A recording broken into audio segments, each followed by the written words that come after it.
Tessa Marshall, mae llawer o ddiwydion costus yn eich manifesto chi. Mae dyn ni pethau fel €20 o fel plant am ddim mwy os yw bobl ar incwm isel, adeiladu 60,000 o dau cymdeithasol, dros y 10 bws am bint wedyn. Siwr ych chi'n mynd i talu am rhain i gyd?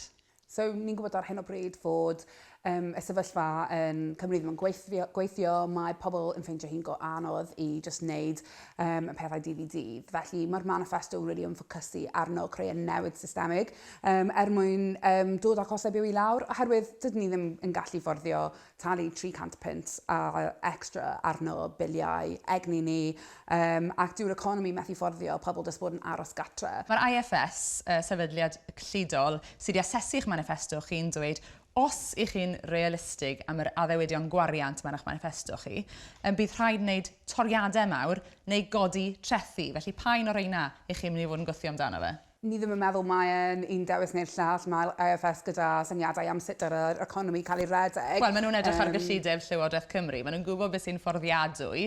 Fi'n gwybod bod chi moyn newid system gyfalafol yn ei gyfanrwydd, ond nid yna'r system ych chi'n gweithio ynddo fe.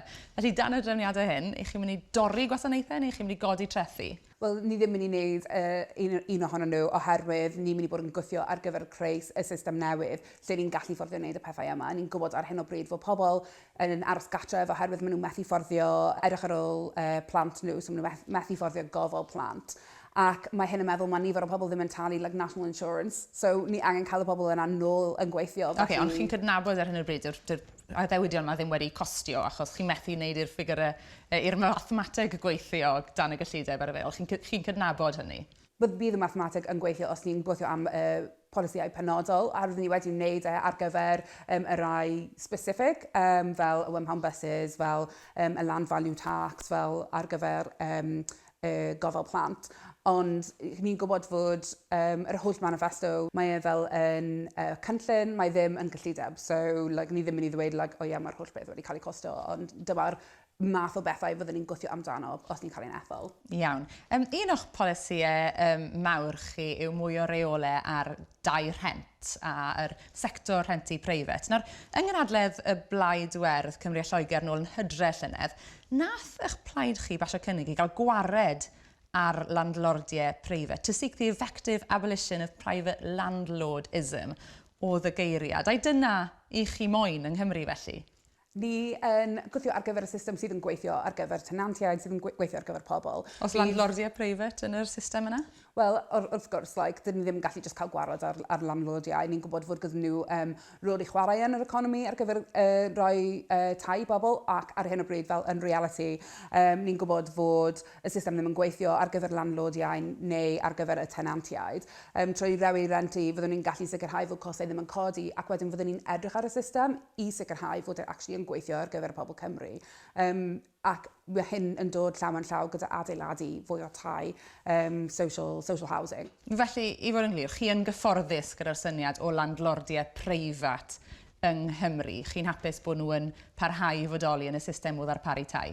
Wel, fi ddim yn hollol gyfforddus oherwydd fi wedi rentio fy hun ac fi'n gwybod fod nifer iawn o bobl sydd yn rentio yn byw mewn tai damp, maen nhw'n talu dros hanner, falle 3/4 o salariau nhw ar rent. Mae hyn yn creu wir problem mewn y system ni oherwydd literally mae pobl yn mynd yn sal oherwydd y tai. Ond dyw pob landlord preifat ddim fel dyn nhw?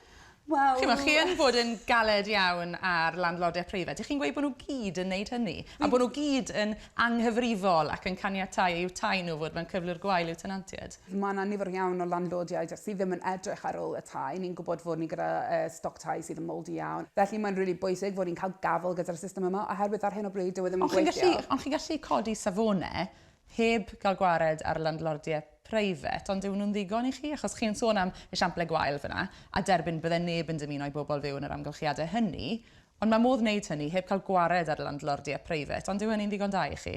Ac fi ddim yn dweud dylen ni cael gwared ar landlordiau preifat, oherwydd ni'n gwybod fod rôl iddyn nhw yn y system, ond mae angen iddyn ni edrych ar y system, oherwydd enghraifft pam daeth y Llywodraeth diwethaf reolau ar fel living standards. Oedd y landlordiau yn dweud, wel, ni ddim yn gallu fforddio hyn, ni ddim yn gallu fforddio hynna. Ar hyn o bryd, mae yna nifer o bobl sydd ddim hyd yn oed gyda un tŷ. OK, awn ni mlaen at annibyniaeth. Achos i chi fel y Blaid Werdd moyn annibyniaeth i Gymru, erbyn pryd i chi moyn e? Ni ddim gyda timetable. Fi yn cefnogi annibyniaeth. Mae'r system ddim yn gweithio. Mae San Steffan, maen nhw ddim yn poeni amdan Cymru, ni'n gwybod hynna'n glir. Ac mae wir angen iddyn ni dechrau cael gafael ar sut ni'n gallu creu dyfodol gwell i Cymru. Rydw i'n credu trwy wneud program o ddatganoli, ni wedi roi yn y manifesto, edrych ar cyfiawnder, edrych ar heddlu, research and development, dŵr, reilffyrdd. Yr holl ardaloedd yma gall dod â arian, sgiliau a resources i fewn i Gymru. Mae'n really bwysig iddyn ni'n neud rhain cyn iddyn ni'n mynd yn annibynnol. Oherwydd ni'n gwybod o profiad rhyngwladol, os chi'n mynd yn annibynnol yn too soon, chi yn gallu cael cyfnod anodd iawn fel gwlad. Chi'n sôn am bod chi'n mwyn annibyniaeth i Gymru, ond beth am eich plaid chi fod bynnag? Achos chi dal yn blaid werdd Cymru a Lloegr. Pam nag ych chi yn annibynnol oddi'r Lloegr eto? Ni'n gwybod fod na fel blaid ni obviously yn England and Wales Party a ni'n gweithio gyda y blaid yn Lloegr fel fod ni'n cael sefyllfa gryf fel blaid yng Nghymru. Ni'n mynd i gweld ar ôl yr etholiad sut mae pethau wedi wneud. Ni'n gwybod fod gyda ni etholiadau arall yn 2027. Fi'n meddwl creu newid constitutional o fewn y blaid. Mae ddim wir yn gwneud synwyr cyn hyn. I chi moyn yr blaid werdd fod yn blaid annibynnol yng Nghymru? Fi'n meddwl unrhyw pŵer lle ni'n gallu dod â fwy o pŵer i'r blaid yng Nghymru, fi'n meddwl mae hynna'n really bwysig, ond mae angen bod yn yr amser iawn, ni angen sicrhau fod gyda ni sefydliad gryf ac fod gyda ni constitution gryf sydd actually yn gweithio ar gyfer y bobl lleol ac y bleidiau lleol. Fydda fi ddim eisiau mynd ar blaid yn annibynnol yn rhy gynnar, fel fi wedi dweud amdano annibyniaeth in general, ac wedyn fod mewn sefyllfa fel lle ni ddim gallu ffungsiyno. Mae'n really bwysig fod ni actually gallu fel cynrychioli pobl yng Nghymru a gweithio ar gyfer pobl Cymru a gweithio fel blaid hefyd. Fi eisiau mynd mlaen at eich rôl chi o bosib ar ôl Maes Eithir. Chi'n gydnabod na fyddwch chi'n blaid i Gymru lywodraethu a chi'n gobeithio byddwch chi'n gallu dylanwadu gyda faint bynnag oseddi fydd gyda chi. Nawr, beth fydd pris y gefnogaeth yna i unrhyw blaid sy'n moyn eich help chi? Fi'n meddwl bydd yn dibynnu ar y sefyllfa ni mewn. I fi, pethau bwysig yw sicrhau ni'n dod â costau byw i lawr, sicrhau fod ni yn creu newid ar gyfer yr amgylchedd ac creu sylfaen gryf ar gyfer dyfodol ni yma yng Nghymru. Ac dyna beth fyddwn ni'n gweithio tuag at mewn y Senedd nesaf. Os ni'n gwneud hynna gyda'r Llywodraeth neu tu allan i'r Llywodraeth, byddwn ni dal yn gweithio ar gyfer yr ardaloedd yna yn y Senedd nesaf. Tessa Marshall, diolch yn fawr iawn.